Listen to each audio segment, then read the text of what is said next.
Oil are గీ లేకుండా chicken biryani ready చేసేద్దామా? ఏంటి ఆయిల్ ఆర్ గీ లేకుండా చికెన్ బిర్యానీ ఇంపాసిబుల్ అంటారా? వన్స్ ఈ రెసిపీ చూసేయండి, పాసిబుల్ అనిపిస్తుంది. ఫస్ట్ ఒక బౌల్లోకి చికెన్ వేసుకొని అందులోకి ఉప్పు, కారం, పసుపు, చిల్లీస్, ఆనియన్స్, పుదీనా లీవ్స్, అలాగే garam masala, coriander masala, lemon juice, కొన్ని మసాలాలు అండ్ లాస్ట్లోకి పెరుగు కూడా యాడ్ చేసుకొని చికెన్ అంతటి కూడా బాగా పట్టేలాగా కలుపుకొని క్యాప్ పెట్టేసుకొని ఫ్రిడ్జ్లో పెట్టుకోవాలి. నెక్స్ట్ స్టవ్ మీద ఒక బౌల్ పెట్టుకొని అందులోకి వాటర్ వేసుకొని అందులోకి పుదీనా leaves, ginger garlic paste, salt, lemon juice, బగారా సామాన్ అన్నీ వేసేసుకొని అలాగే చిల్లీస్, ఆనియన్స్ కూడా వేసుకొని మరిగినివ్వాలి. వాటర్ మరిగాక ముందుగా నానబెట్టుకున్న బాస్మతి రైస్ని కూడా అందులో వేసేసుకొని ఒక 70% వరకు కుక్ చేసుకోవాలి.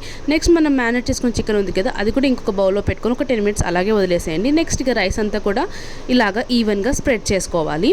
అండ్ రైస్ అంతటి కూడా యాడ్ చేసుకున్నాక లాస్ట్లోకి పుదీనా లీవ్స్, అలాగే ఫుడ్ కలర్, ఫ్రైడ్ ఆనియన్స్ ఉంటే అవి కూడా యాడ్ చేసుకోవచ్చు. ఇక అన్నీ యాడ్ చేసేసుకొని లాస్ట్లోకి లెమన్ జ్యూస్ కూడా యాడ్ చేసుకొని క్యాప్ పెట్టేసుకొని ఒక 40 minutes వరకు కుక్ చేసుకుంటే మన healthy tasty no oil no ghee chicken biryani అయితే రెడీ అయిపోతుంది అన్నమాట. రియల్లీ టేస్ట్ అయితే చాలా బాగా వచ్చింది. నిజంగా టేస్ట్ చూసి నేనైనా ఇది ప్రిపేర్ చేసింది అనిపించింది నాకైతే.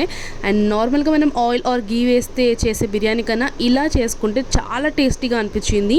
వన్స్ మీరు కూడా ట్రై చేయండి. ట్రై చేసి ఎలా ఉందో కామెంట్ సెక్షన్లో కామెంట్ చేయండి. అండ్ ఈ వీడియో నచ్చితే don't forget to subscribe channel. See in the next video. Thanks so much for watching. Bye bye.